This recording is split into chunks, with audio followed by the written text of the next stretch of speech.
जी हाँ दोस्तों, क्या हाल है, क्या हाल है, क्या हाल है। सर जी हम तो बहुत बढ़िया है, आप बताओ। हम भी एकदम बढ़िया है। तो चलिए आज एक नए टॉपिक से शुरुआत करते हैं। एक नया चैप्टर जो कि बहुत इंटरेस्टिंग और बहुत इंपॉर्टेंट चैप्टर भी है। अगर मैं कहता हूँ सीए फाउंडेशन के नज़रिए से, जिसमें आप अभी हो सारे बच्चे, तो ये एक इंपॉर्टेंट चैप्टर इसलिए बिकॉज जो हमारे चैप्टर है एलएलपी, वो चैप्टर की foundation companies act as well as Indian partnership act पे बहुत डिपेंडेंट है। तो जब तक ये दोनों चैप्टर समझ नहीं आएंगे तो एलएलपी समझ नहीं आ सकता। तो चलिए शुरुआत करते हैं आज इंडियन पार्टनरशिप एक्ट की।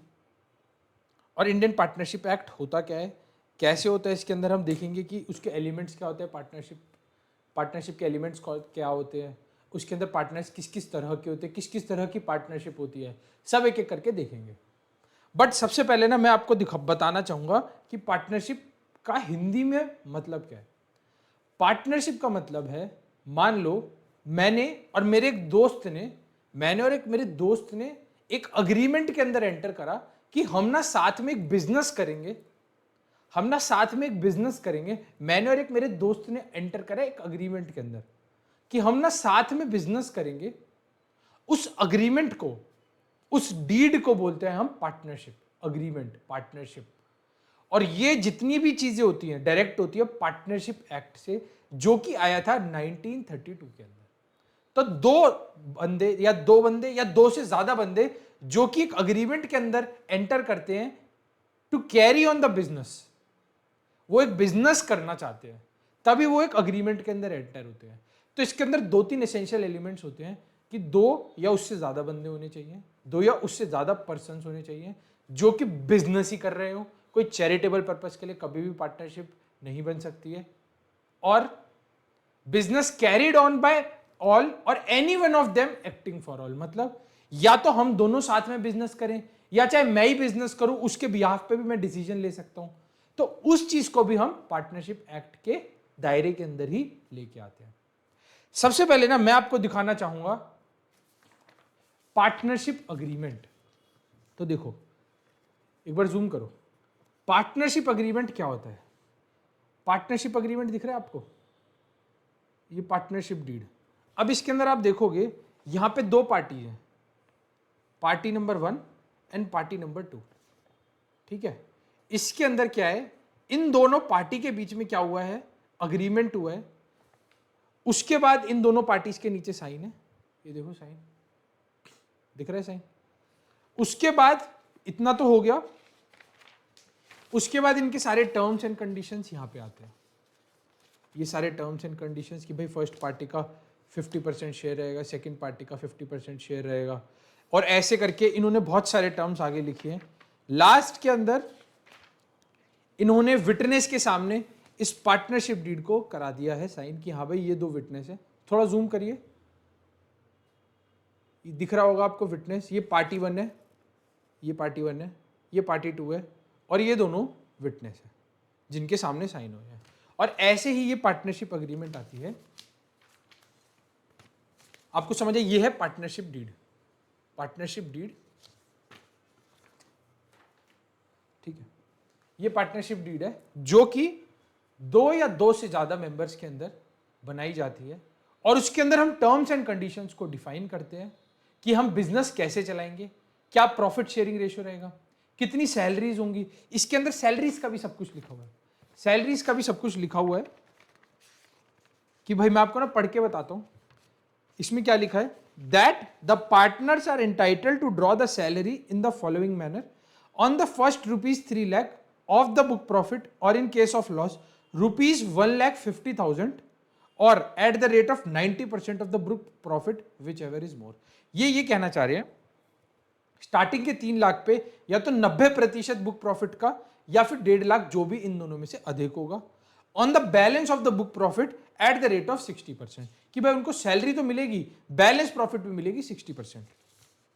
जितना ही बैलेंस प्रॉफिट बचा 3 लाख के बाद वाला, उस पर 60% जो है उतने तक की आपको सैलरी मिलेगी। तो जितनी टर्म्स एंड कंडीशंस होती हैं ये डिफाइन हम एक पार्टनरशिप डीड के अंदर, एक अग्रीमेंट के अंदर उसको डाल देते हैं, और उसके बाद उसके बेसिस पे जितना भी अपना पार्टनरशिप का बिजनेस है वो कैरी ऑन रहता है। अगर कोई लड़ाई झगड़ा होता है, कोई गड़बड़ होती है, तो हम सबसे पहले इसी पार्टनरशिप डीड को पहले देखेंगे इस पार्टनरशिप डीड में क्या लिखा हुआ था, उसके बेसिस पे डिसीजन लेंगे। अगर कुछ ऐसी बात है जो कि इस पार्टनरशिप डीड में भी नहीं लिखी थी तो फिर हम कैसे बिजनेस लेंगे, तो फिर हम देखेंगे पार्टनरशिप एक्ट 1932 के अंदर क्या लिखा हुआ है, अगर कोई पार्टनरशिप डीड उस चीज के लिए साइलेंट है तो। आपको मेरी बात समझ आई या नहीं? तो भाई मैंने आप सबको ये बताया कि पार्टनरशिप डीड क्या होता है। पार्टनरशिप डीड दो और दो से ज्यादा मेंबर्स के अंदर एक अग्रीमेंट एंटर करा जाता है कि हम बिजनेस कैसे करेंगे, हमारा प्रॉफिट रेशियो कैसा होगा, हमारी सैलरीज कैसे डिफाइन होगी, उसको एक पेपर, एक कॉन्ट्रैक्ट, एक अग्रीमेंट की तरह एंटर किया जाता है जिसके अंदर दोनों पार्टीज विटनेसेस के सामने साइन करते हैं और उसके बेसिस, उसके आधार पे ही हमारा क्या चलता है, उसके बेसिस पे ही हमारा क्या चलता है, बिजनेस चलता है। और अगर कोई डिस्प्यूट अराइज होता है तो उसी को हम रेफर करेंगे। अगर वो वाली चीज भी पार्टनरशिप डीड के अंदर नहीं लिखी तो क्या रेफर करेंगे, तो हम रेफर करेंगे पार्टनरशिप एक्ट 1932। अब एक एक करके पार्टनरशिप एक्ट 1932 की बातों को देखते हैं। तो आइए मेरे साथ, सबसे पहले आता है definition of partnership, partner, form and form name. तो भाई सर पार्टनरशिप क्या होता है सर? सर पार्टनरशिप होता है, रिलेशन होता है किसके बीच में? रिलेशन होता है between persons who have agreed to share the profits of the business। अब इस पार्टनरशिप अग्रीमेंट में ये जो दो पार्टी मैंने आपको दिखाई थी, पार्टी 1 और पार्टी 2, इन दोनों ने क्या करा है, इन दोनों ने अग्री करा है टू शेयर द प्रॉफिट्स, जो भी हम पैसा कमाएंगे उस धंधे से, कैरिड ऑन बाय ऑल और एनी वन ऑफ देम, चाहे एक पार्टी करे काम चाहे दोनों पार्टी करे। Persons who have entered into the partnership with one another are called individuals, और उनको क्या बोलते हैं हम? पार्टनर्स। जो मेंबर्स होते हैं पार्टनरशिप के, पार्टनरशिप अग्रीमेंट के या पार्टनरशिप फर्म के, उनको क्या बोलते हैं? उन इंडिविजुअल मेंबर्स को हम बोलते हैं पार्टनर्स, दी पार्टनर्स। आपको मेरी बात समझ आई? हाँ या ना, जल्दी से बताइए। हाँ जी सर, हमें बात समझ आ रही है आपकी। एंड उस पूरे प्रोसेस जो हमने एक पार्टनरशिप डीड के अंदर साइन करा, दो पर्सन हुए, उसको बोलते हैं हम, एक नाम के अंदर वो काम करते हैं, उस नाम को हम बोलते हैं फर्म, द पार्टनरशिप फर्म। ठीक है? And the name under which their business is carried on is called as firm name. जो फर्म हुआ तो वो ही फर्म, जो पूरा स्ट्रक्चर है, अब उसको अगर हम कोई नाम देंगे तो वो फर्म नेम बन जाएगा, है तो फर्म ही ना। अब जैसे ही, आइए एक बारी इसको दिखाते हैं, इस फर्म का नाम क्या था सर? इस फर्म का नाम था, जैसे आपको दिखाते हैं हम, यहां पे फोकस करिए, यहां पे फोकस करिए। इस फर्म का नाम था AM stone crushing company, AM stone crushing company. तो ये क्या होता है सर? ये होता है सर हमारा फर्म का क्या नाम है, फर्म नेम होता है हमारा AM स्टोन क्रशिंग कंपनी, ये होता है हमारा फर्म नेम। बात समझ आई आपको या नहीं? तो सर जो ये पार्टनर्स होते हैं, ये पार्टनर्स एक समूह के अंदर जो काम करते हैं, उस समूह को बोलते हैं हम फर्म, और अगर उसका नामकरण हो जाता है तो उसको बोल देते हैं हम फर्म नेम। अब इस फर्म का जब नामकरण हुआ तो इस फर्म का क्या नाम रखा गया सर? इस फर्म का नाम रखा गया AM स्टोन क्रशिंग कंपनी। अब इस लीगल नेम के अंडर ये बिजनेस कर रहे हैं। अच्छा जी, तो ना हमारा पहला क्वेश्चन एक बार ICAI ने दिसंबर 2021 के अटेम्प्ट में पूछा था, define partnership and name the essential elements for the existence of partnership as per Indian partnership Act 1932 and explain any two such elements in detail. तो आपको पार्टनरशिप के बारे में बताना है, तो पार्टनरशिप के बारे में तो आपको ये वाली डेफिनेशन लिखनी है। अगर एलिमेंट्स आते हैं तो आपको ये दो, इनमें से कोई भी दो एलिमेंट बताने हैं। अच्छा सर, इनमें से कौन से दो एलिमेंट? आप कोई भी दो एलिमेंट बता सकते हैं, बट मेरी राय हमेशा ये रहती है कि आप जो मोस्ट इंपॉर्टेंट एलिमेंट है वो है हमारा, एक तो ये वाला एलिमेंट और एक हमारा है ये वाला एलिमेंट। बाकी तो है एलिमेंट एसेंशियल, बट ये सबसे ज्यादा इंपॉर्टेंट है, बिकॉज इसके बेसिस पे हम एक ट्रू टेस्ट ऑफ पार्टनरशिप भी देखेंगे जिसके अंदर इन दोनों एलिमेंट्स की ही बात करें कि ये दोनों एसेंशियल एलिमेंट्स और एसेंशियल कंडीशंस हैं to be in a partnership agreement या पार्टनरशिप फॉर्म। अब आ जाइए नेक्स्ट पॉइंट पे, हम एक एक करके एक एक एलिमेंट को डिटेल के अंदर देखेंगे। ठीक है, तो एक एक करके हमें अब ये जितने भी एलिमेंट्स है पार्टनरशिप के, हमें एक एक करके देखने हैं। सबसे पहला एलिमेंट है हमारा एसोसिएशन ऑफ टू और मोर पर्संस। तो पार्टनरशिप को एंटर करने के लिए हमें एटलीस्ट 2 जनों की जरूरत होती है, 2 मेंबर, 2 पर्सन की जरूरत होती है जो कि एक अग्रीमेंट के अंदर एंटर करते हैं to carry on the business. तो partnership is an association of 2 or more persons. Again only persons recognized by law can enter into an agreement. मतलब ऐसा नहीं है कि आप कोई आर्टिफिशियल पर्सन को बोल सकते हो कि हमारा पार्टनरशिप अग्रीमेंट में मेंबर बन जाए, वो होना चाहिए recognised by law and can enter into a partnership. तो कोई भी अगर फॉर एग्जांपल कंपनी हुई या कोई और पार्टनरशिप हुई, वो पार्टनरशिप के अंदर एंटर नहीं कर सकती, बिकॉज यहां पे लॉ ये बोलता है सिर्फ 2 और जो मोर पर्सन होंगे ना, चाहे 2 हो चाहे 2 से ज्यादा मेंबर हो, ये क्या होने चाहिए हमारे, ये होने चाहिए हमारे नेचुरल पर्सन। और साथ ही साथ ये माइनर भी हो सकते हैं, बट माइनर की एक कंडीशन है कि माइनर सिर्फ प्रॉफिट के लिए ही हम हिस्सेदार बना सकते हैं, हम लॉस के अंदर उसको हिस्सा नहीं देंगे, हम सिर्फ उसको बेनिफिट्स ऑफ द पार्टनरशिप के लिए ही एंटर करेंगे। अच्छा, तो सर आपने हमें बताया 2 या 2 से ज्यादा मेंबर होने चाहिए और वो नेचुरल पर्सन होने चाहिए, तो कोई आर्टिफिशियल पर्सन जैसे कंपनी, एलएलपी या फिर कोई और पार्टनरशिप फर्म जो है एक पार्टनरशिप के अंदर एंटर नहीं कर सकती, 2 नेचुरल पर्सन होने जरूरी है। Therefore a firm since it is not a person recognised in the eyes of law can not be a partner. तो कोई और फर्म जो है इसके अंदर पार्टनर नहीं बन सकती। Again a minor can not be a partner in a firm but with the consent of all the partners. Minor वैसे पार्टनर नहीं बन सकता, बट जितने भी पार्टनर है, 2 या 2 से ज्यादा जितने भी पार्टनर है, वो चाहते हैं माइनर को एक पार्टनर के अंदर पार्टनर की तरह लाना, वो ला सकते हैं, may be admitted only for the benefits of partnership. आपको मेरी बात समझ आई? Yes sir. तो कोई भी अगर आप माइनर को पार्टनर बनाना चाह सकते हो तो माइनर को आप पार्टनर बना सकते हो with the consent of all the partners. और उसके बाद किस चीज के लिए सर? सिर्फ बेनिफिट्स ऑफ द पार्टनरशिप के लिए, और किसी और चीज के लिए नहीं, सिर्फ बेनिफिट्स ऑफ द पार्टनरशिप के लिए ही आप उसको पार्टनर बना सकते हो। आपको मेरी बात समझ आई या नहीं?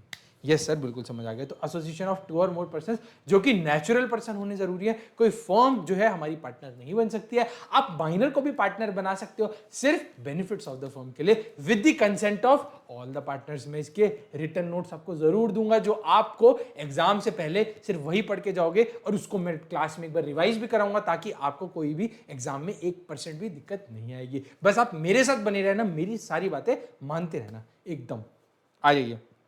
अच्छा, इसके अंदर ना एक क्लॉज डाला हुआ है जो कि कंपनीज एक्ट ने डाला है। पार्टनरशिप एक्ट बिल्कुल साइलेंट है, सिर्फ कंपनीज एक्ट बोलता है। क्या बोलता है कंपनीज एक्ट? कि भाई हमारे जो है मैक्सिमम नंबर ऑफ पार्टनर्स कितने हो सकते हैं कोई भी पार्टनरशिप फर्म के अंदर? मैक्सिमम 50 पार्टनर्स कोई भी पार्टनरशिप फर्म के अंदर हो सकते हैं, 50 से ज्यादा पार्टनर नहीं हो सकते। ऑल्दो पार्टनरशिप एक्ट साइलेंट है नंबर ऑफ पार्टनर्स की मैक्सिमम और मिनिमम लिमिट के लिए। मिनिमम मतलब 2 तो है ही, बट मैक्सिमम के लिए साइलेंट है पार्टनरशिप एक्ट। वो बोलता है 200, but since companies act prevail करता है इस केस में, तो मैक्सिमम नंबर ऑफ पार्टनर्स हम कितने रख सकते हैं कोई भी पार्टनरशिप फर्म के अंदर? वो है मैक्सिमम नंबर ऑफ पार्टनर्स 50 की लिमिट है। सर याद रहेगा ना? यस सर, बिल्कुल याद रहेगा। चलो, इसके अंदर हमने क्या देखा सर? हमने देखा 2 और मोर पर्सन होने चाहिए। ये बहुत इंपॉर्टेंट एलिमेंट है, one of the most important element है। 2 और मोर पर्सन होने चाहिए। नेचुरल पर्सन है, पार्टनरशिप फर्म जो है पार्टनर नहीं बन सकती, कोई और बन भी कोई पार्टनर नहीं बन सकता जो कि लीगल नहीं होता। मतलब लीगल इन द सेंस कि आइज ऑफ लॉ ने रिकॉग्नाइज नहीं करा। नेचुरल पर्सन होना जरूरी है। साथ ही साथ कोई माइनर है वो भी हमारा पार्टनरशिप के अंदर एंटर नहीं कर सकता, बट कर सकता है with the consent of all the partners and for the benefits of the partnership firm. और मैक्सिमम नंबर ऑफ पार्टनर्स की लिमिट कंपनीज एक्ट 2013 के हिसाब से कितनी है सर? कंपनीज एक्ट 2013 के हिसाब से मैक्सिमम नंबर ऑफ पार्टनर्स की लिमिट है हमारी आज 50। तो इतना याद रहेगा? Yes sir. उसके बाद हमने देखा अग्रीमेंट। तो सर वही चीज पे आ जाते हैं, ये रहा सर हमारा अग्रीमेंट। तो अग्रीमेंट भी हमारा एक इंपॉर्टेंट एलिमेंट होता है। It may B observe that partnership must be the result of an agreement between 2 or more person. तो ये 2 या उससे ज्यादा, मैंने आपको दिखाए थे 2 बंदे थे, उनके बीच में क्या हुआ? अग्रीमेंट हुआ। अग्रीमेंट होता है ये पार्टनरशिप अग्रीमेंट, ठीक है? Agreement, there must be an agreement entered into by all the partners concern. सारे जितने भी पार्टनर्स काम करेंगे उनके बीच में एक अग्रीमेंट होना जरूरी है, और ये अग्रीमेंट हमने इसके अंदर एंटर करा था। बिल्कुल, yes sir. This element relates to voluntary contractual nature of partnership. इसके अंदर वॉलेंट्री आ रहे हैं और एक पार्टनरशिप अग्रीमेंट के अंदर एंटर कर रहे हैं। यस सर, बिल्कुल सही बात है आपकी। वॉलेंट्री और कॉन्ट्रैक्चुअल तो वही सेम चीज है कि द नेचर ऑफ पार्टनरशिप क्या होती है सर? इस पे ना एमसीक्यू जरूर बन सकता है, बट हाँ हमारे एमसीक्यू तो आते नहीं है, बट ठीक है, हमें पता तो होना चाहिए ना। अगर इन केस कभी आ गया कुछ या कभी कुछ पूछ लिया कि क्या हमारा पार्टनरशिप एक्ट, जो हमारी पार्टनरशिप है वो कॉन्ट्रैक्चुअल और वॉलेंट्री होती है, तो आपको येस और नो लिखना है, फिर उसका डिटेल मांग लिया 5 नंबर का, तो येस सर वो पार्टनरशिप जो हमारी होती है वो वॉलेंट्री होती है और कॉन्ट्रैक्चुअल होती है, और उसके बेसिस पे आपको पूरा पूरा जितना भी पैराग्राफ है सब कुछ लिख देना है और हो गए आपके 5 नंबर। आपको मेरी बात समझ आई? तो भाई वॉलेंट्री एंड कॉन्ट्रैक्चुअल होना जरूरी है। सो an agreement for which the relationship of partnership arises may be express. It may also be implied that from the act done by partners and from consistent course of conduct being followed, showing mutual understanding between them, it may be oral or in writing. देखो भाई partnership ना आप agreement जो है oral भी enter कर सकते हो, रिटर्न। देखो रिटर्न में क्या होता है, कोई ना लड़ाई झगड़े का काम नहीं होता कि भाई तुमने देखो रिटर्न के अंदर लिखा था और दोनों की पार्टीज के साइन है, अगर कोई लड़ाई झगड़ा होगा तो भाई तुमने साइन करे हो, अब तुम इस बात से मुकर नहीं सकते। तो जनरली लोग क्या करते हैं, जनरली लोग राइटिंग में पार्टनरशिप अग्रीमेंट को रखना प्रेफर करते हैं रादर देन ओरली। भाई ओरली मैंने और अपने दोस्त ने कोई 2 बातें डिस्कस कर ली और हम पार्टनरशिप अग्रीमेंट में एंटर हो गए, बाद में मान लो मैं बेईमानी कर गया, वो मेरे से बेईमानी कर गया, तो रादर देन दिस क्या करो, इससे अच्छा तो रिटर्न अग्रीमेंट के अंदर ही साइन लो। तो प्रेफर यही होता है पार्टनरशिप अग्रीमेंट हमारा हमेशा रिटर्न के अंदर ही जो है साइन हो। आपको मेरी बात समझ आई या नहीं? एंड सर थर्ड एलिमेंट है जो हमारा, थर्ड एलिमेंट है business. There must exist a business. Business होना जरूरी है कोई भी पार्टनरशिप के लिए। The term business includes every trade, occupation and profession. ठीक है, देखो existence of business is essential. Business होना जरूरी है, चैरिटी के लिए कभी भी पार्टनरशिप अग्रीमेंट के अंदर आप एंटर नहीं कर सकते हो। Second, acquisition of gain which leads to the formation of partnership.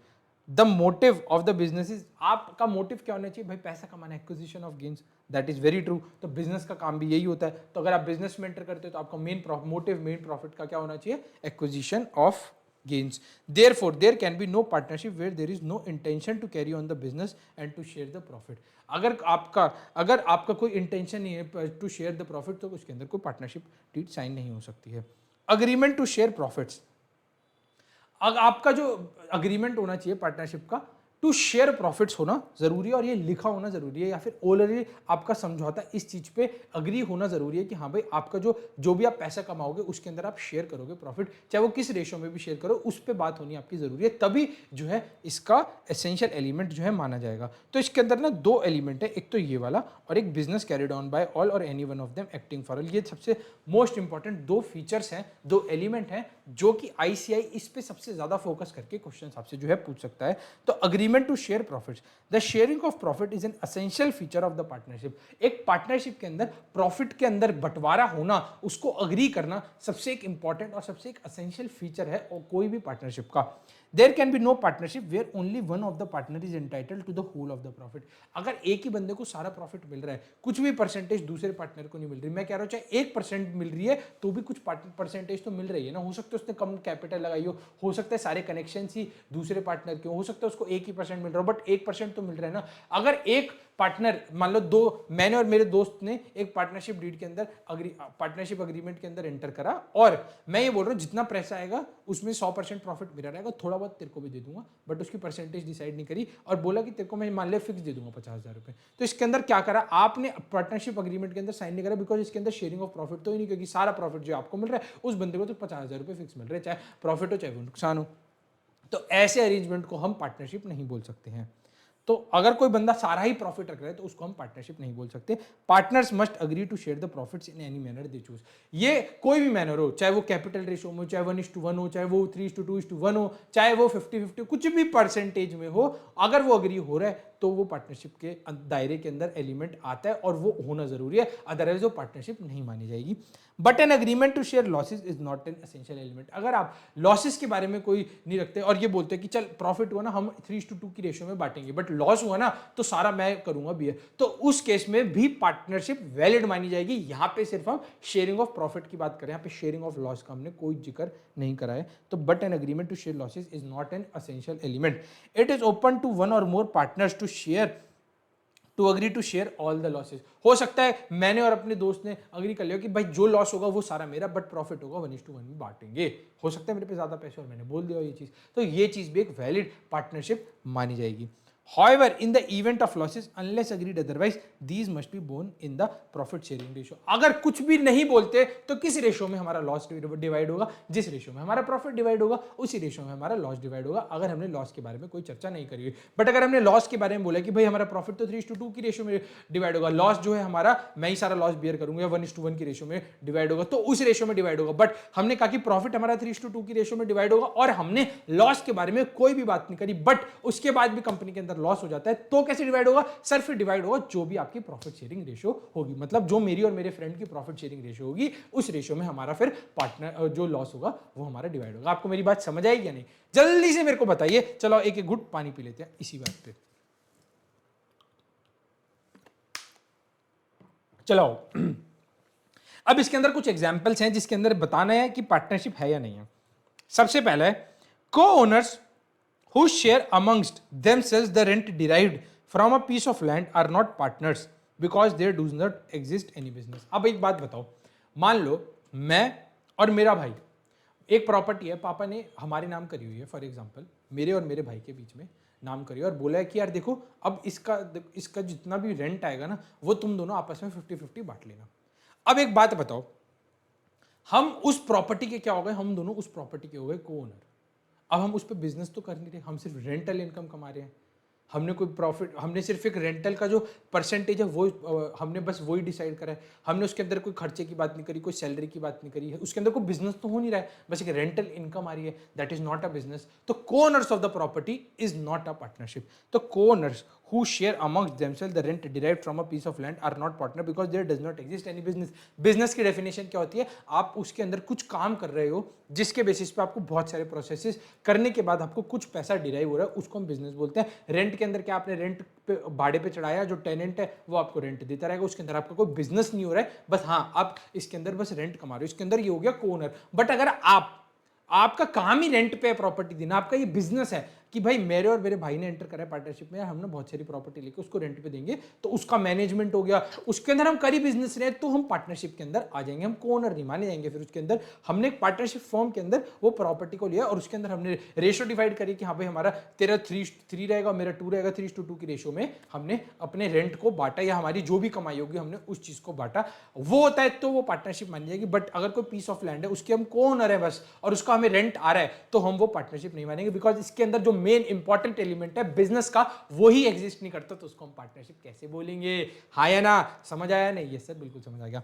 Next example है हमारा, no charitable institution or club may be floated in a partnership. अगर कोई भी प्रॉफिट नॉन प्रॉफिट ऑर्गेनाइजेशन है, जो क्लब होते हैं, जो चैरिटेबल पर्पस के लिए ऑर्गेनाइजेशन होती हैं, ये क्या होती है सर? ये नॉन प्रॉफिट ऑर्गेनाइजेशन होती है, इसके अंदर कोई बिजनेस तो होता नहीं है, इसके अंदर कोई प्रॉफिट मोटिव तो होता नहीं है, तो इसके अंदर ये पार्टनरशिप के अंदर आप इसका बिजनेस नहीं कर सकते। तो अगर कोई पार्टनरशिप चैरिटेबल पर्पस के लिए बनी है तो वो ऐसी पार्टनरशिप वैलिड पार्टनरशिप नहीं मानी जाती है। तो एग्जाम्पल 3 की बात करते हैं हम। X and Y buy certain bales of cotton which they agree to sell on their joint account। उन्होंने कुछ कॉटन बाय करे और उन्होंने सोचा कि हम अपने जॉइंट अकाउंट के थ्रू बेचेंगे, एक्स एंड वाई लिमिटेड या X and Y and associates, and to share the profits equally. जो भी पैसा उस बेल्स ऑफ कॉटन को बेच के आएगा उसको हम आपस में आधा आधा बांट लेंगे। In the circumstances X and Y are partners in respect of such cotton business, because अब उन्होंने कॉटन का बिजनेस करा है कि भाई कॉटन की बेल्स खरीद के आगे उसको मार्केट में बेच रहे हैं और जो भी प्रॉफिट डिराइव होगा उसको हम आधा आधा बांट लेंगे। तो इस चीज को हम पार्टनरशिप के अंदर ले आएंगे, because this there is a business that exist, that is cotton business, और उसके अंदर उन्होंने अग्री करा है प्रॉफिट को शेयर करने का। बात समझ आई या नहीं? जल्दी से बताइए। यस सर, बिल्कुल समझ आ गए। तो हमने 5 एलिमेंट देखे। एक तो देखा हमने 2 or more, association of 2 or more person होनी जरूरी है, एक अग्रीमेंट होना जरूरी है, एक बिजनेस होना जरूरी है, साथ ही साथ हमें प्रॉफिट के बारे में बात करनी जरूरी है कि हमारा प्रॉफिट रेशियो कितना रहेगा। लॉस के बारे में अगर हम बात नहीं करते तो भी चल जाएगा, क्योंकि अगर लॉस के बारे में अगर हमने कोई बात नहीं करी है तो लॉस कैसे डिवाइड होगा? सर लॉस डिवाइड होगा जिस रेशियो में हमारा प्रॉफिट डिवाइड होगा, अगर हमने लॉस की कोई बात नहीं करी है तो। एंड लास्ट पॉइंट की भाई, अब लास्ट पॉइंट पे आते हैं हमारा, business carried on by all और any one of them acting for all. इसका क्या मतलब है sir? The business must be carried on by all or by any one or more of the partners acting for all. देखो मान लो मैं, मेरा दोस्त, उसका दोस्त और बहुत सारे हमने दोस्त ने एक पार्टनरशिप बनाई। अब इसके अंदर क्या होता है? इसके अंदर या तो मैं कोई डिसीजन ले लूँ तो वो सब पे बाइंड होगा, अगर वो पार्टनरशिप के हित में लिया, मैंने ना उसमें कोई फ्रॉड करा है। तो अगर मैंने कोई लोन लिया फॉर एग्जांपल पार्टनरशिप फर्म के नाम पे, तो वो सब लाइबल हो जाएंगे उसको। क्योंकि पार्टनरशिप इज एन अग्रीमेंट जिसके अंदर कोई भी बिजनेस करे, कोई भी पार्टनर बिजनेस करे, उन सारे पार्टनर्स उसके डिसीजन से बाइंड हो जाते हैं। फॉर एग्जाम्पल मैं बिजनेस कर रहा हूँ, मेरे साथ और भी 4-5 पार्टनर बिजनेस कर रहे हैं, तो जितने भी 4-5 पार्टनर बिजनेस कर रहे होंगे तो सारे ही उस सबके डिसीजन से बाइंड हो जाएंगे। मतलब जो मैं डिसीजन लूंगा उससे बाकी जितने पार्टनर्स हैं वो बाइंड हो जाएंगे, जो वो डिसीजन लेंगे कोई और पार्टनर उनसे बाकी जितने पार्टनर है वो बाइंड हो जाएंगे। मैं आपको एग्जाम्पल देता हूँ।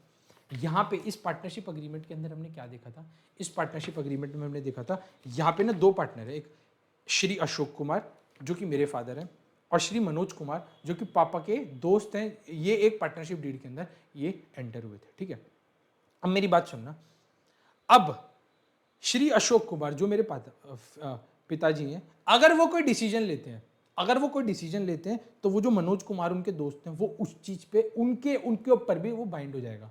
अगर वो ऐसा कोई काम करते हैं जो पार्टनर, जैसे फॉर एग्जांपल उन्होंने कोई माल बेचा तो वो माना जाएगा कि पार्टनरशिप फर्म ने माल बेचा है और उन्होंने एक पार्टनरशिप फर्म के हित पे डिसीजन लिया है। अगर उन्होंने किसी को उधारी दी है, पार्टनरशिप के हित में उधारी दी है, और अगर मनोज जी कोई डिसीजन लेते हैं तो वो पापा के ऊपर भी बाइंड हो जाएगा जो कि अशोक कुमार है। आपको मेरी बात समझ आई? तो हमने इस पार्टनरशिप डीड के अंदर से ये समझा कि अगर अगर अगर कोई बंदा डिसीजन ले रहा है तो वो दूसरे जितने भी पार्टनर्स हैं उनके ऊपर भी वो डिसीजन हो जाएगा बाइंड।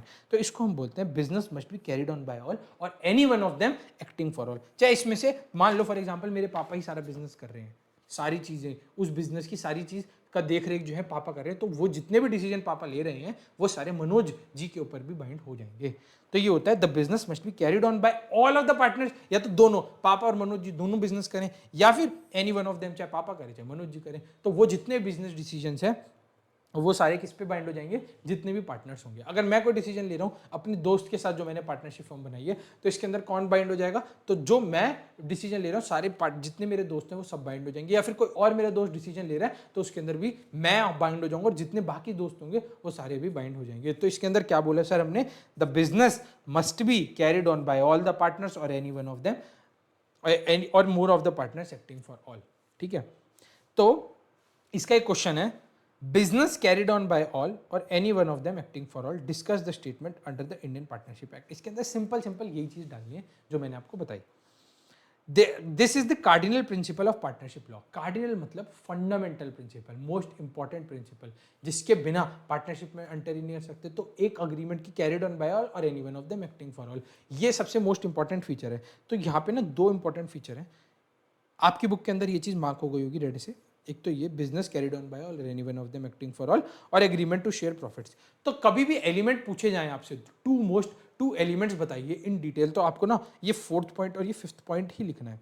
मतलब मेरी राय है, आप अगर ये 2 लिखते भी हो ना, ये बाकी 3 हो सकता है 1% के लिए जो हमारा एग्जामिनर है वो मार्क्स काट ले, बट हमें तो मार्क्स कटवाने नहीं, हमें तो फुल मार्क्स लाने। तो ट्राई करो कि आप ये दोनों पॉइंट ही, अगर आपका क्वेश्चन आता है तो ये दोनों पॉइंट ही लिख के आओ, बिकॉज ये सबसे ज़्यादा इंपॉर्टेंट फीचर्स हैं कोई भी पार्टनरशिप के। एग्जामिनर चाहेगा एटलीस्ट ये 2 पार्टनरशिप के फीचर तो आपने आंसर के अंदर डाले। हो सकता है 5 नंबर का आ जाए, हो सकता है 3 नंबर का आ जाए, तो आपने ये दोनों साथ में कोई और पार्टनर पॉइंट डाल दो, तो उस हिसाब से आपको फ्रेम करके ये आंसर लिखना पड़ेगा।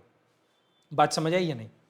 ठीक है, तो there should be a binding contract of mutual agency between the partners. Binding contract होना चाहिए, मतलब मैं अगर कोई डिसीजन ले रहा हूं तो बाकी सारे पार्टनर्स बाइंड करें, अगर कोई और डिसीजन ले रहे हैं तो मैं इंक्लूडिंग जितने अदर पार्टनर हैं वो सब भी उस डिसीजन पे बाइंड हो जाएं। आपको मेरी बात समझ आई या नहीं? जल्दी से बोलिए। तो इसी बात पे एक घूंट पानी और पी लिया जाए। यस सर, चलिए आ जाओ इसी चीज पे।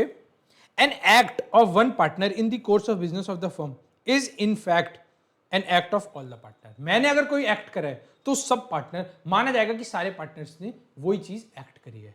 मतलब चलो आपको एग्जांपल देता हूं, हम एक ना डांस फ्लोर पे हैं, समझना, हम एक डांस फ्लोर पे, मैं और मेरे जितने भी पार्टनर हैं, और ना पार्टनरशिप ऐसा बोलता है, वो चाहे खड़े हैं बिल्कुल कुछ नहीं कर रहे, मैंने ऐसे ऐसे स्टेप कर दिया, तो उनका भी माना जाएगा उन्होंने भी ऐसे ऐसे स्टेप कर दिया।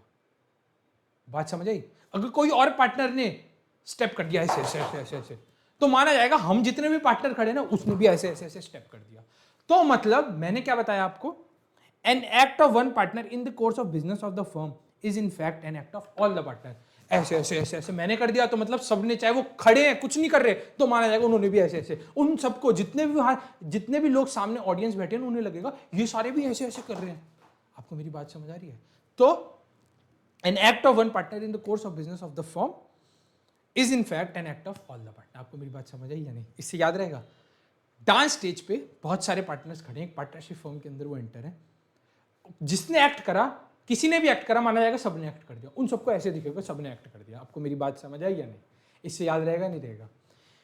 तो sir, an act of one partner in the course of the business of the firm is in fact an act of all the partners. Each partner carrying on the business is in the principal as well as agent of all the other partners. अगर मैं कोई काम कर रहा हूं तो माना जाएगा कि मैं बाकी सबका एजेंट हूं, तो एजेंट और प्रिंसिपल की तरह ही तो काम हो गया। अगर वो काम कर रहे हैं माना जाएगा कि वो एजेंट है मेरे, मतलब एजेंट प्रिंसिपल, एजेंट और प्रिंसिपल का रिलेशनशिप हो जाता है जितने भी पार्टनर्स होते हैं सबके बीच में। तो पार्टनर और जितने भी बाकी सारे पार्टनर हैं उन सबके बीच में क्या हो जाता है, हमारा एक रिलेशनशिप जो कि प्रिंसिपल और एजेंट का माना जाता है। आपको मेरी बात समझ आई? हाँ या ना? जल्दी से मुझे कल क्लिक करके बताइए हाँ या ना। यस सर, हमें बात समझ आ गई आपकी। तो कोई भी पार्टनर होता है, पार्टनर के बीच में म्यूचुअल एजेंसी होती है, जो म्यूचुअल एजेंसी होती है उसको बोलते हैं प्रिंसिपल और एजेंट का रिलेशनशिप। और एक एक्ट जो करेगा कोई पार्टनर, माना जाएगा सारे पार्टनर्स ने वही सेम एक्ट करा है। He is an agent in so far as he can bind the other partners by his act. He is a principal to the extent that he is bound to act. He is bound to act by the act of other partner. इसका क्या मतलब हुआ है sir? अगर आप एक partnership के दायरे में रह के कोई काम कर रहे हो तो ही वो प्रिंसिपल एजेंट का रिलेशनशिप माना जाएगा। बट आप फॉर एग्जांपल मेरी बात सुनो, मेरी बात सुनना, मैं हूं और मेरे काफी सारे दोस्त हैं, ठीक है।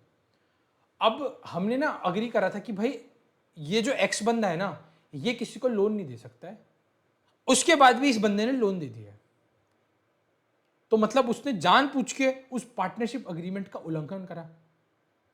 अब माना जाएगा कि ये इसने अपनी पर्सनल कैपेसिटी पे लोन दिया है, इसने पार्टनरशिप के बिहाफ पे नहीं दिया, बिकॉज ये जो बंदा है इसने पार्टनरशिप के दायरे से बाहर रह के कोई काम करा है जिसकी परमिशन या इजाजत कोई भी पार्टनरशिप या कोई भी पार्टनर नहीं दे रहा था, ना ही पार्टनरशिप अग्रीमेंट दे रहा था जिसके अंदर हमने एंटर करा है। तो ये बोल रहा है he is an agent in so far as he can bind the other partners by his acts. ये माना जाएगा कि वो एजेंट जब तक है जब तक वो बाकी सबको बाइंड कर सकता है। बट अगर उसने कोई ऐसा काम कर दिया जो कि पार्टनरशिप अग्रीमेंट में भी नहीं लिखा था, नहीं पार्टनर्स ने अग्री करा था, तो माना जाएगा कि वो जो है एजेंट और प्रिंसिपल का रिलेशनशिप उस टाइम पे एग्जिस्ट नहीं करेगा, और सिर्फ वो जो पर्सन ने लोन दिया है वही सिर्फ उस चीज के लिए बाउंड रहेगा, बाकी सारे पार्टनर्स की कोई लाइबिलिटी नहीं है। बिकॉज उसको अगर हमने परमिशन ही नहीं दी थी उसके बाद में वो अगर लोन दे रहा है तो भाई उस बंदे की गलती है ना यार, बाकी पार्टनर्स क्यों भुगते हैं? क्योंकि उसको पता है कि यार ये ऐसे गलत गलत उधारी दे देता है, इसको मना कर दिया कि अब तू कोई उधारी नहीं देगा, उसके बाद वो उधारी दे दी, तो इसके मतलब कि ये खुद पर्सनली लाइबल रहेगा, इसमें पार्टनर कोई भी लाइबल नहीं रहेगा। आपको मेरी बात समझ आई या नहीं? ठीक है। It may be noted that the true test of partnership is a mutual agency rather than sharing of profit. ये बोलते हैं कि ट्रू टेस्ट माना जाएगा कि आपकी म्यूचुअल एजेंसी है, ये बस एक लाइन है। It if the element of mutual agency is absent then there will be no partnership. यार अगर तुम कि अब कोई फर्म के बिहाफ पे डिसीजन नहीं ले सकता, पार्टनर कोई फर्म के बिहाफ पे डिसीजन नहीं ले सकता, तो कैसे तुम कह रहे हो कि तुम पार्टनरशिप के अंदर एंटर हो? ये जो है पार्टनरशिप अशोक कुमार और मनोज कुमार के बीच में ये जो पार्टनरशिप है, अगर इसके अंदर मनोज कुमार को हमने कोई राइट्स नहीं दिए या अशोक कुमार को हमने कोई राइट्स नहीं दिए, इसका मतलब है कि भाई तुम पार्टनरशिप नहीं, तुम तो एक तरह से कर्मचारी बना रहे हो उस बंदे को। बट पार्टनरशिप के अंदर क्या होता है, दोनों इक्वली एक तरह से बिजनेस का भागीदार होते हैं, बिजनेस को चलाने की कोशिश करते हैं, तो वो क्या होते हैं, एक तरह से म्यूचुअल एजेंसी होती है। और अगर म्यूचुअल एजेंसी नहीं रही तो वो पार्टनरशिप का कोई मतलब ही नहीं रहा। बात समझ आ रही है मेरी या नहीं? सर बिल्कुल समझ आ रही है। तो पार्टनरशिप क्या होती है? म्यूचुअल एजेंसी होती है बिटवीन पार्टनर्स। अब आप एक चीज देखना, ABC एक एग्जांपल है, example number 4, A, B and C are partners in ABC associates. ये एक पार्टनरशिप फर्म है।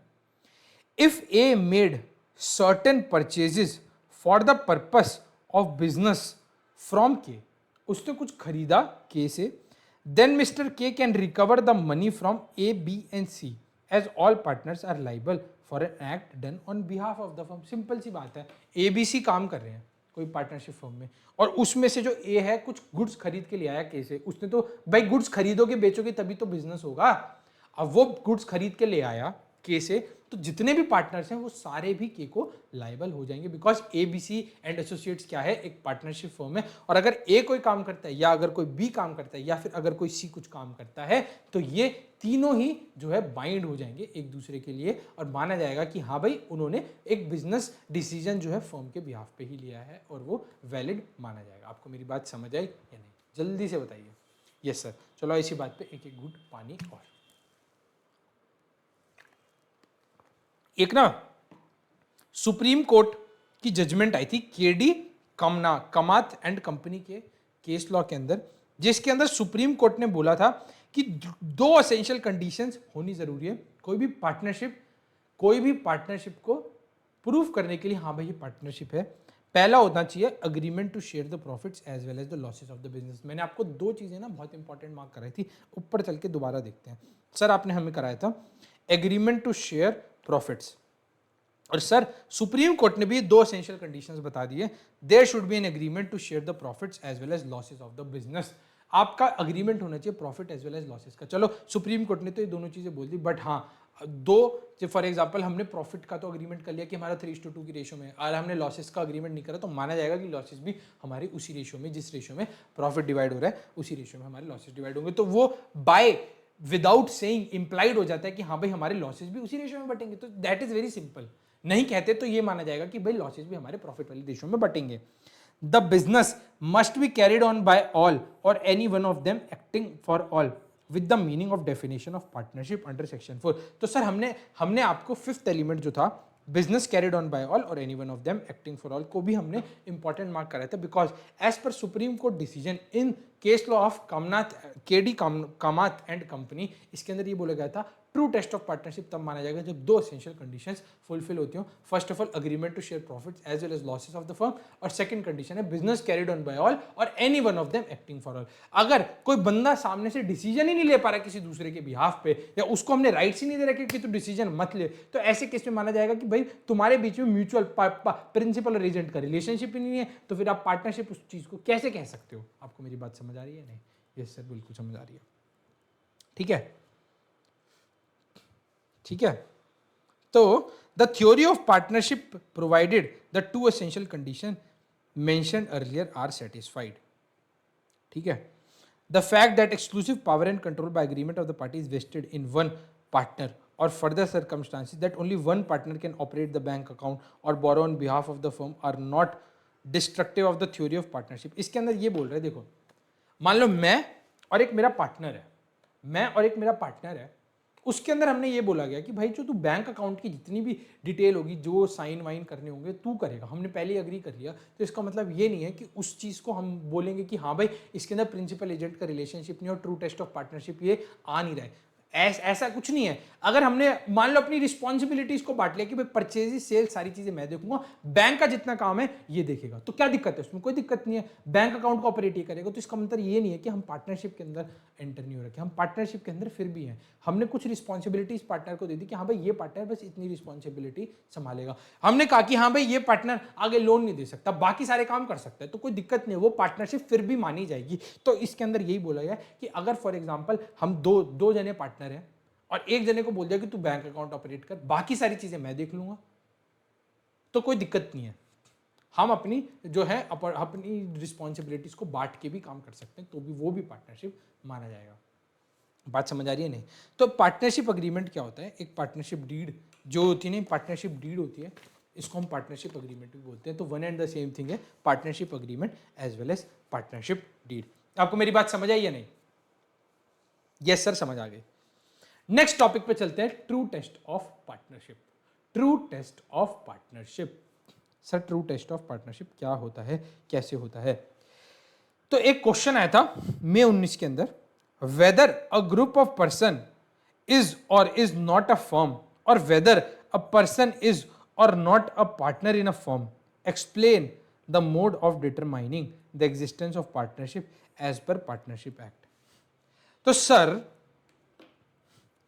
अगर कोई पार्टनरशिप होना चाहिए, अगर कोई पार्टनरशिप को हमें चेक करना है कि वो पार्टनरशिप है या नहीं है, उसके अंदर हम ना जितने 5 एलिमेंट्स हैं ना, उसमें से ये एलिमेंट्स देख लेंगे, हाँ भाई ये एग्जिस्ट करते हैं नहीं करते। देखो अब मेरी बात सुनो, अब मेरी बात सुनना, पार्टनरशिप में सबसे मेजर एलिमेंट क्या है? 2 और मोर ज़्यादा पर्सन होने चाहिए। तो वो तो ठीक है, वो तो दिख रहा है 2 और मोर पर्सन है, तो ऑब्वियसली मैं अपने आप से तो पार्टनरशिप कर नहीं सकता, मेरे साथ कोई और पर्सन होना जरूरी है, तो 2 और मोर पर्सन होने जरूरी है, first and the foremost thing.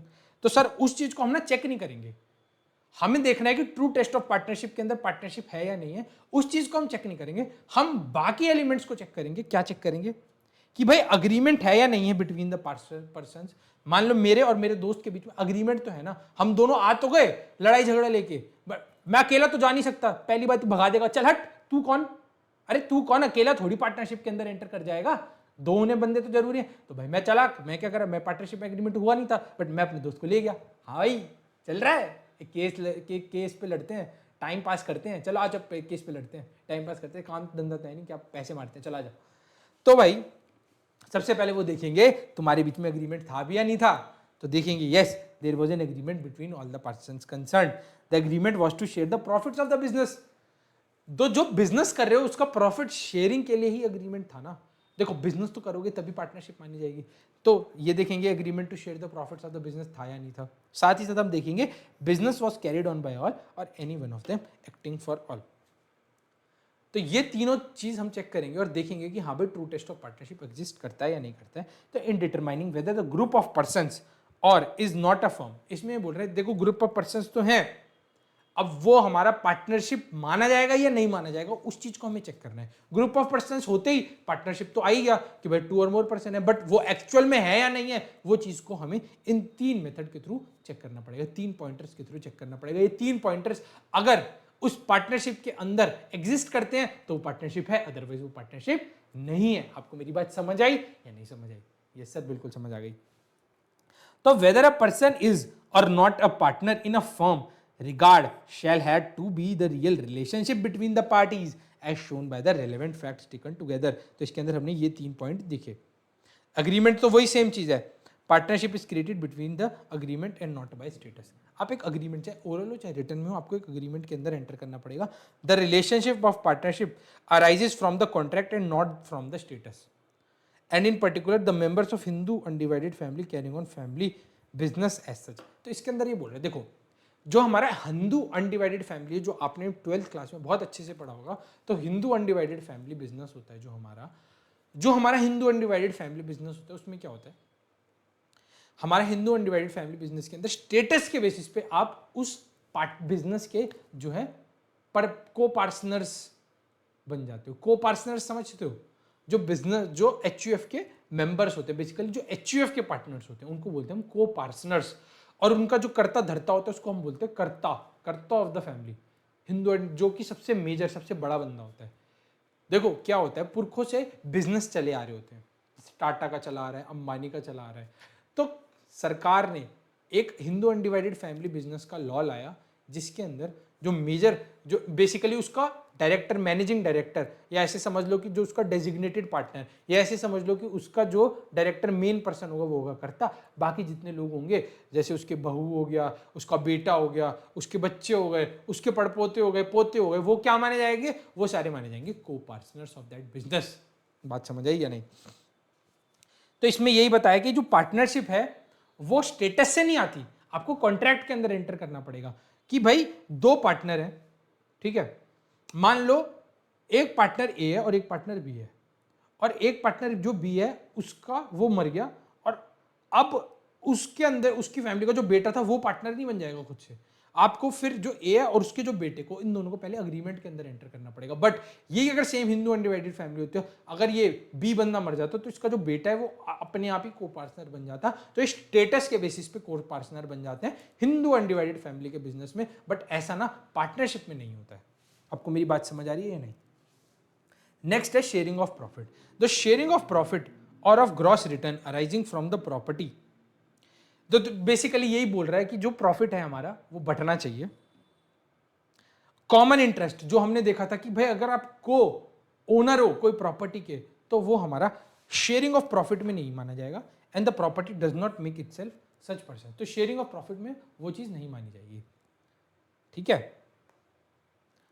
उसके बाद अगर इसके अंदर ने 4-5 रिसीट बता रखी है, अगर आपको कोई पैसा मिलता है लेंडर से, या सर्वेंट एजेंट का कोई रेम्यूनरेशन है, या कोई विडो विधवा या उसके बच्चे को कोई एन्यूटी मिल रही है, ठीक है, या फिर कोई प्रीवियस ओनर ने अपना बिजनेस बेच दिया उसकी वजह से उसको पैसा मिला है, तो ये जितना भी है ना, ये इन इटसेल्फ जो भी पैसा मिला है in itself does not make to receive a partner with the person carrying on the business. इसका मतलब है कि आपको इसका मतलब ये नहीं कि आपको एक शेयरिंग ऑफ प्रॉफिट मिल गया है कि भाई आपको एन्यूटी मिल रही है, या फिर अगर आपको रेम्यूनरेशन मिल रहा है सर्वेंट एजेंट का, या फिर अपने पैसे लैंड करे थे उसका आपको इंटरेस्ट मिल रहा है, या आपको पैसे वापस मिले हैं, तो ये सारी चीजें ये नहीं माना जाएगा कि आप पार्टनरशिप के अंदर एंटर करे थे तो आपको इसका शेयरिंग ऑफ प्रॉफिट मिल रहा है। ये सारा आपको पैसे मिल रहा है, इसका मतलब ये नहीं है कि आप कोई पार्टनरशिप के अंदर एंटर करे हो। इसका मतलब ये ठीक है भाई पैसा मिल रहा है ठीक है, बट इसका मतलब ये नहीं माना जाएगा कि हाँ भाई ये शेयरिंग ऑफ प्रॉफिट हो गया और इसको हम पार्टनरशिप बोल देंगे। पैसा मिल रहा है इसका मतलब ये नहीं कि ये शेयरिंग ऑफ प्रॉफिट हो गया। हम इसके अंदर true test of partnership business होना चाहिए, इसके अंदर तो कोई बिजनेस ही नहीं है। सर्वेंट एजेंट रेम्यूनरेशन इसमें कोई बिजनेस थोड़ी है, मैंने अपना बिजनेस बेच दिया, इसका मतलब ये थोड़ी है कि मैं उस सामने वाले के साथ पार्टनरशिप के अंदर एंटर कर लूँ क्योंकि मैंने उसको शेयरिंग ऑफ प्रॉफिट दे दिया। तो ये सारी जितनी ट्रांजैक्शंस हैं इनको in itself does not make it a business. आपको मेरी बात समझ आई या नहीं? तो sharing of profit is an essential element to constitute a partnership. The sharing of profit or gross return accruing from the property by person holding joint or common interest in the property would not by itself make such persons partners। तो ये तो co-owners वे partners नहीं माने जाएंगे। तो अगर आपको यहाँ लिखना भी है ना, तो ये हमने co-owners की डेफिनेशन के अंदर पहले ही पढ़ा था एग्जाम्पल नंबर ये वाले में। तो ये वही सेम चीज यहाँ पे इन्होंने दोबारा से लिख दी है। Although the right to participate in profits is a strong test of partnership, and there can be the cases where upon a simple participation in profit, there is a partnership. Yet, whether the relationship does or does not exist must depend upon the whole contract between the parties. हो सकता है कि आप पैसा ले रहे हो और कुछ आपको पैसा मिल रहा हो, बट उसके अंदर भी ये देखा जाएगा आपका अग्रीमेंट कैसा है। वो बिजनेस होना जरूरी है, आप अग्री कर रहे हो चाहिए कई चीज़ों पे, तभी वो पार्टनरशिप माना जाएगा, अदरवाइज वो पार्टनरशिप नहीं मानी जाएगी। Where there is an express agreement between the partners to share the profit of the business and the business is carried on by all or any one of them acting for all, there will be no difficulty in the light of the provision of section 4 in determining the existence or otherwise of the partnership। देखो अगर आप दो चीजें पे, एक तो sharing of profit, वही same चीज आ गई जो हमने ऊपर देखी थी, एक तो शेयरिंग ऑफ प्रॉफिट, साथ ही साथ business carried on by all और any one of them acting for all, अगर ये दोनों चीजें हैं तो माना जाएगा कि आप पार्टनरशिप के अंदर एंटर कर गए हो। बात समझ आई या नहीं? तो सबसे सिंपल टेस्ट है ट्रू टेस्ट ऑफ पार्टनरशिप में दो चीजें देखनी है आपको, एक तो प्रॉफिट ऑफ द बिजनेस जो कि शेयर होना चाहिए पार्टनर्स के बीच में, और साथ ही साथ business carried on by all और any one of them acting for all. अगर ये दोनों एलिमेंट्स प्रेजेंट हैं तो वो पार्टनरशिप मानी जाएगी। यही बोलते हैं हम true test of partnership. But the task becomes difficult when there is no specific agreement और the agreement as such does not specifically speak of partnership. उसके अंदर पता लगाना मुश्किल हो जाता है, अग्रीमेंट तो है नहीं, अब ओरली हमने एग्री कर लिया था तो उसको अग्रीमेंट तो बोलेंगे नहीं, तो उसके अंदर एक पता लगाना मुश्किल हो जाता है कि हाँ भाई पार्टनरशिप है या नहीं है। In such a case, for testing the existence or otherwise of the partnership, section 6 has to be referred। हमें सेक्शन 6 को रेफर करना पड़ेगा। ये हमारा सेक्शन 6 जिसके अंदर हम ये तीन चीजें देखेंगे। देखो अगर वो पता चल रहा है एग्रीमेंट के बेसिस पे पार्टनरशिप है या नहीं है तो बहुत अच्छी बात है, अगर नहीं पता चल रहा तो हम सेक्शन 6 के अंदर ये तीनों एलिमेंट देखेंगे, हाँ भाई ये एग्जिस्ट करते हैं तो पार्टनरशिप है, अदरवाइज वो पार्टनरशिप नहीं है। ठीक है, अब आ जाओ नेक्स्ट पॉइंट पे। Sharing in the profit is not conclusive evidence in the creation of partnership. सिर्फ प्रॉफिट को बांटना कॉन्क्लूसिव एविडेंस होगा पार्टनरशिप का, इस पे आपको कमेंट करना है। तो सर सबसे पहले आपको लिखना पड़ेगा no sir, sharing of profit alone does not make a partnership as per Partnership Act, because there should be a business carried on by all और any one of them acting for all. आपने चाहे profit का जितना profit है उसको आपने बांटने का समझौता तो कर लिया है, पर ये कॉन्क्लूसिव एविडेंस नहीं माना जाएगा कि आप पार्टनरशिप के अंदर हो। एक म्यूचुअल एजेंसी होनी जरूरी है जो कि कार्डिनल प्रिंसिपल, फंडामेंटल प्रिंसिपल है, जो कि हमने ऊपर भी देखा था, business carried on by all और एनी वन ऑफ देम। तो कार्डिनल प्रिंसिपल को हम बोलते हैं फंडामेंटल। Fundamental principle. ठीक है, carrying on the business's principal as well as the agent. So the act of one partner done on behalf of the firm bind all the partners. इसका हमने example क्या था, स्टेज पे मैंने act करा, माना जाएगा सारे पार्टनर ने ऐसे ही एक्ट करा है, चाहे वो खड़े हैं बुत बन के। बात समझ आई? तो यही सेम चीज होती है पार्टनर्स के अंदर। तो यही होता है agency between partners. So if the elements of the mutual agency relationship exist between the parties constituting a group formed with the view to earn profit by running a business, a partnership may deemed to exist। ठीक है, अब ना एक case law था supreme court का, थोड़ा important case law है, इसको इंपॉर्टेंट लिख लो। इस केस लॉ में क्या हुआ था, Shanti Ranjan Das Gupta versus Dashrath Marjumal. The following factors weigh upon by the Supreme Court to reach on the conclusion that there is no partnership। अब कब रीच हुआ कंक्लूजन, उनके बीच में ना कुछ रिटर्न में अग्रीमेंट तो था नहीं, बट उन्होंने क्या देखा, उन्होंने फिर कंक्लूड करा कि पार्टनरशिप तो है ही नहीं ना। कैसे? Partners have not retained any records of the terms of conditions. आपने रिटर्न के अंदर ऐसा अग्रीमेंट तो लिखा ही नहीं था, ओरली कुछ भी डिसाइड कर लिया हो, कैसे मान लेंगे हम पार्टनरशिप थे? पार्टनरशिप फॉर्म के अंदर आपने एंटर करा था। Partnership business has no maintain no accounts of its own which would be open to inspection. आपने ना ही अकाउंट्स मेंटेन करे हुए थे। No account of partnership was open with any bank. आपने कोई पार्टनरशिप का कोई जॉइंट अकाउंट भी ओपन नहीं करा रखा था। No return intimation was conveyed to the deputy director of procurement with respect to the newly created partnership. मतलब आपने ना ही कोई डेप्यूटी डायरेक्टर, बेसिकली क्या होता है, एक पोस्ट होती है जिसके अंदर आप पार्टनरशिप डीड को रजिस्टर करा लेते हो। आपने इन चारों में से कोई भी एक काम से, चलो कुछ तो पता चलता है कि भाई तुम्हारा जॉइंट अकाउंट है, क्यों खुलवा रखा था? कि पार्टनरशिप का बिजनेस कर रहे थे। अग्रीमेंट होता, क्यों एंटर करा था? पार्टनरशिप बिजनेस करने के लिए। या फिर अकाउंट्स मेंटेन हो रहे थे, उसके अंदर लास्ट में दिख रहा था कि इतना प्रॉफिट इसको जाएगा, इतना प्रॉफिट शांति निरंजन दास गुप्ता को जाएगा, और बाकी जितना भी है दशरायन को जाएगा, बट ये भी नहीं था। अरे तो भाई सुप्रीम कोर्ट कैसे पता लगाएगा कि पार्टनरशिप है या नहीं है? चारों पांचों एलिमेंट ही मिसिंग है, तो ये पार्टनरशिप ही नहीं माना जाएगा। तो ये चारों पांचों एलिमेंट अगर वो देख रहे हैं कि ना साला बैंक अकाउंट है, ना ही रिकॉर्ड मेंटेन्ड है, तो इन सारी चीजों को क्या बोली जाएंगी कि हमने पार्टनरशिप के अंदर एंटर, ऐसा माना जाएगा। सुप्रीम कोर्ट ने ये कंक्लूड करा कि भाई इन चारों में से कुछ भी आपका वाइबल नहीं हो रहा था, मतलब ये चारों में से कोई भी एलिमेंट आपका प्रेजेंट नहीं था, और इसके बेसिस पे उन्होंने कंक्लूड करा, नहीं आपके रिकॉर्ड्स मेंटेन थे, नहीं आप अग्रीमेंट के अंदर एंटर थे, नहीं आपका बैंक अकाउंट था, नहीं आपने डेप्यूटी डायरेक्टर को बताया था कि भाई आप एक पार्टनरशिप के अंदर एंटर कर रहे हो, तो भाई तो मतलब आप पार्टनरशिप के अंदर थे ही नहीं ना कभी भी। तो सुप्रीम कोर्ट ने यही कंक्लूड करा था इस केस लॉ के अंदर। अपना कुछ डिफरेंसेस हैं पार्टनरशिप को, जो कि फॉर्म्स ऑफ ऑर्गेनाइजेशन से डिफर करते हैं। हम एक दो देखेंगे, ठीक है? पार्टनर हम ये सारे देखते हैं एक एक करके। उससे पहले हम लेते हैं एक छोटा सा ब्रेक, नन्ना सा छोटा सा ब्रेक, ठीक है? 2-3 मिनट का लेते हैं, फिर उसके बाद कंटिन्यू करेंगे जितने भी हमारे बाकी टॉपिक्स हैं, मतलब जितने भी हमारे ये डिफरेंसेस हैं। उसके बाद जो बचाना हमारा टाइप्स ऑफ पार्टनर्स, वो हम करेंगे कल। आज हम करेंगे सिर्फ इतना ही, पार्टनरशिप को डिस्टिंग्विश कैसे करते हैं बाकी सारी अदर फॉर्म्स ऑफ ऑर्गेनाइजेशन से। So let's have a break.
था। Yes sir, welcome back after the break. चलो अब शुरुआत करते हैं हम कि हमें पार्टनरशिप को अगर डिस्टिंग्विश करना है from the other forms of organisation, तो उनकी क्या क्या डिफरेंशिएशन के बेसिस होते हैं और किस बेसिस पे हम डिफरेंशिएट करेंगे, एक एक करके चलते हैं। सबसे पहले आता है पार्टनरशिप को हम डिस्टिंग्विश कर रहे हैं between a company. Basically company बोल लो, जॉइंट स्टॉक कंपनी बोल लो, एक ही बात है, one and the same thing. Partnership और जॉइंट स्टॉक कंपनी में लीगल स्टेटस पे हम बात करें तो firm is not legal entity, that is it has no legal personality distinct from the personalities of its constituents members. मैं और मेरे पार्टनर्स हैं, अगर कोई लाइबिलिटी अराइज हुई पार्टनर के ऊपर, पार्टनरशिप फर्म के ऊपर, तो वो लाइबिलिटी पार्टनरशिप फर्म की नहीं, हमारी पर्सनल लाइबिलिटी मानी जाएगी। मतलब हमने एक कंपनीज एक्ट में देखा था separate legal entity distinct from its members, कि मेंबर अलग, कंपनी अलग, मेंबर अलग, डायरेक्टर्स अलग, मेंबर्स अलग, शेयर होल्डर्स अलग। बट पार्टनरशिप फर्म के अंदर पार्टनर्स और partnership firm are one and the same thing. Partners and partnership firm are one and the same thing. अगर पार्टनरशिप के ऊपर कोई लाइबिलिटी आ रही है, इसका मतलब मेंबर्स के ऊपर भी लाइबिलिटी आ रही है, और मेंबर्स की लाइबिलिटी अनलिमिटेड रहेगी जब तक उनके खुद के एसेट्स नहीं बिक जाते। तो पार्टनरशिप की लाइबिलिटी को पे ऑफ करने के लिए उनके एसेट्स भी गिरवी रखे जाएंगे, और अगर पार्टनरशिप फर्म पे नहीं कर पा रही तो पार्टनरशिप के बिल्कुल भी जितने भी पार्टनर्स होंगे उनके एसेट्स को भी बेच के हम लाइबिलिटी रिकवर कर सकते हैं। तो पार्टनर्स और partnership firm are one in the same thing. इसके अंदर कोई डिस्टिंक्ट रिलेशनशिप नहीं होता है जैसे कि कंपनी में होता है, separated from its members and share holders, from its directors and share holders, and company separate from its directors, from its share holders and from its members. ठीक है, नेक्स्ट आता है agency. In a firm every partner is agent of the other partner. Firm के अंदर partner जो है other partner का agent है, और कंपनी के अंदर member is not an agent of the other members of the company. जितने मेंबर्स काम कर रहे हैं वो एजेंट नहीं है बाकी सारे मेंबर्स के। मतलब अगर कोई, फॉर एग्जांपल मैं शेयर होल्डर हूं, मैंने अगर कोई काम करा है, वो जितने अदर शेयर होल्डर्स या मेंबर्स होंगे उनके ऊपर कुछ बाइंड नहीं करेगा। बट अगर मैंने कोई पार्टनरशिप में पार्टनर होकर डिसीजन लिया तो बाकी जितने पार्टनर हैं उनके ऊपर भी वो डिसीजन जो है बाइंड हो जाएगा। Distribution of profits. The profits of the firm must be distributed among the partners according to terms and conditions of the partnership deed. इसके अंदर कोई भी ऐसा कंपल्शन नहीं होता डिस्ट्रीब्यूट प्रॉफिट। उसके अंदर सबको क्या मिलता है सर? डिविडेंड मिलता है, डिस्ट्रीब्यूटेबल डिविडेंड। जो भी परसेंटेज उनकी शेयर होल्डिंग उसके बेसिस पर डिविडेंड मिलता है। पार्टनरशिप फर्म के अंदर हम अग्री कर लेते हैं 3:2, 1:1, जो भी परसेंटेज डिसाइड करनी है।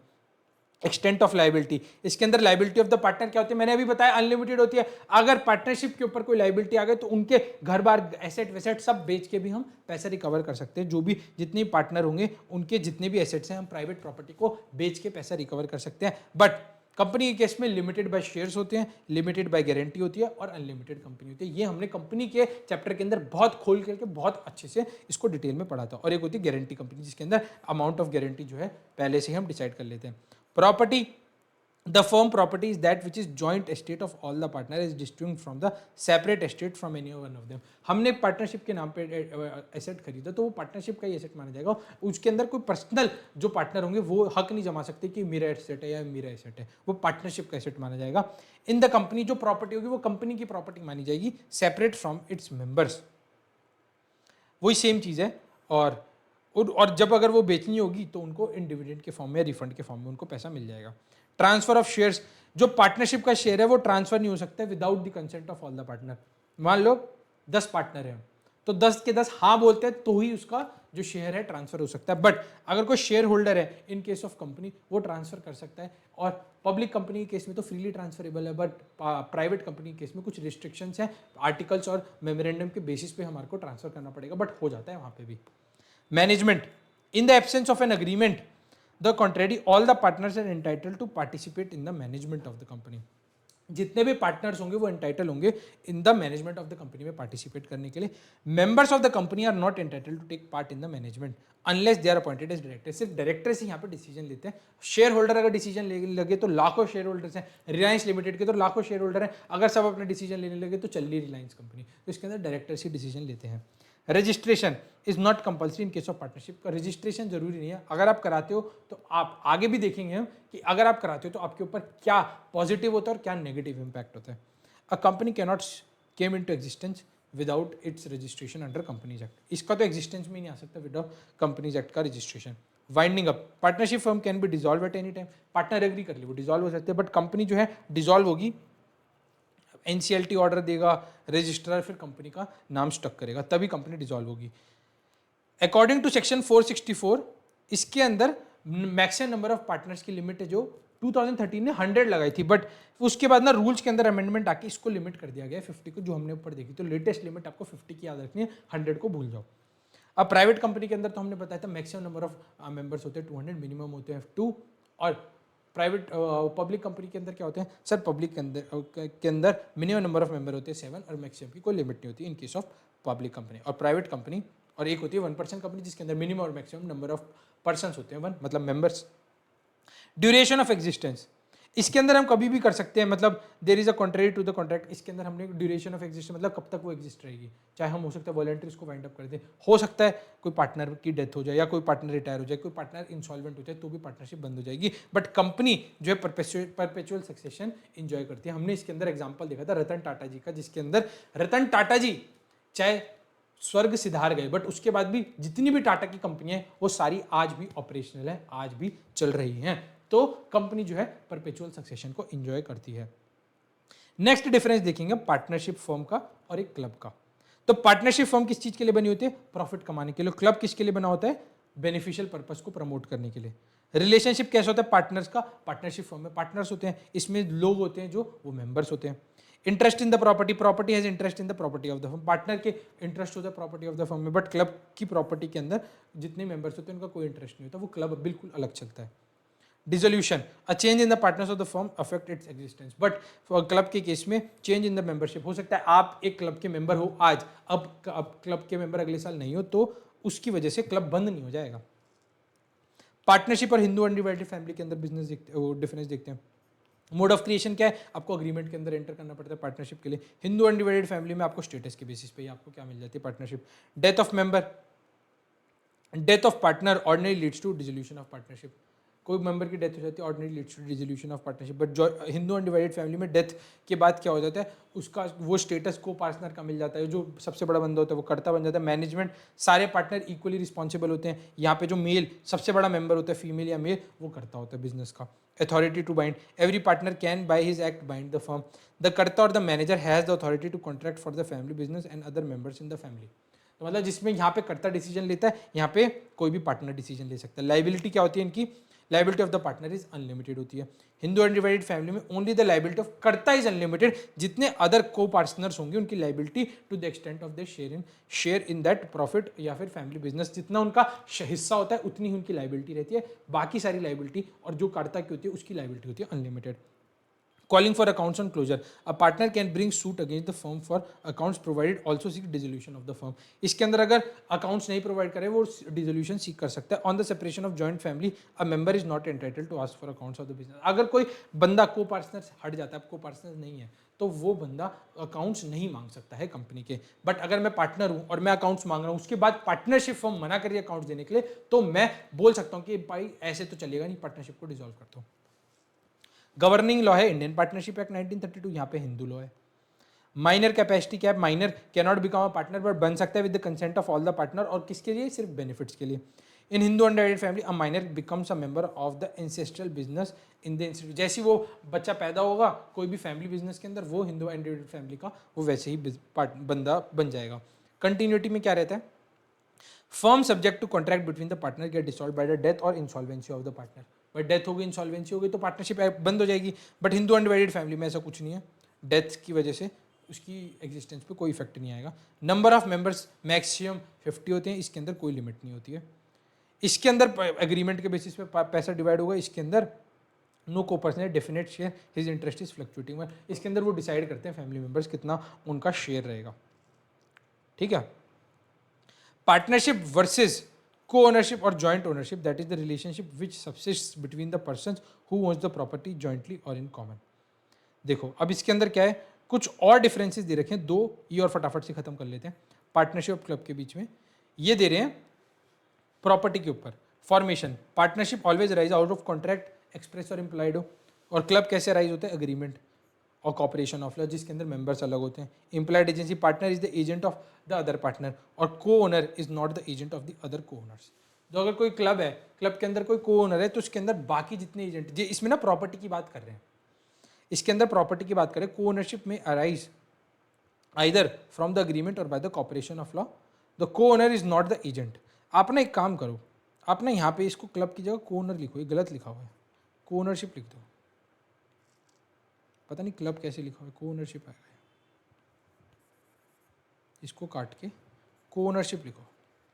को ओनरशिप होता है जब दो बंदे एक प्रॉपर्टी के ओनर होते हैं और वो रेंट कमा रहे होते हैं। हमने इसकी एग्जांपल पहले भी देखा, तो ओनरशिप में राइज फ्रॉम द अग्रीमेंट और by the operation of law.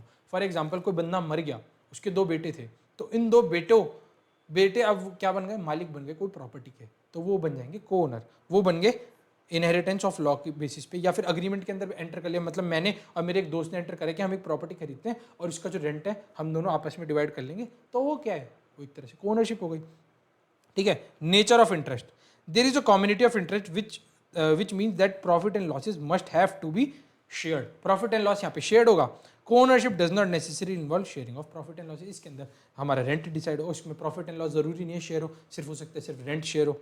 Transfer of interest, share in the partnership is transferred only by the consent of other partners. मेरा अगर कुछ पार्टनरशिप के अंदर हिस्सा है, मैं अगर ट्रांसफर करना चाहूँ किसी और पार्टनर के तहत, तो मैं ट्रांसफर कर सकता हूँ, बट मुझे पहले सबकी कंसेंट, सबकी मंजूरी लेनी पड़ेगी।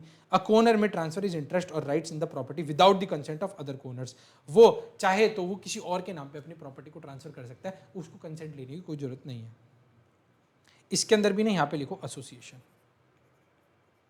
ये मैं बुक के अंदर ठीक करा दूंगा, आपकी बुक के अंदर सब कुछ सही होगा। ठीक है।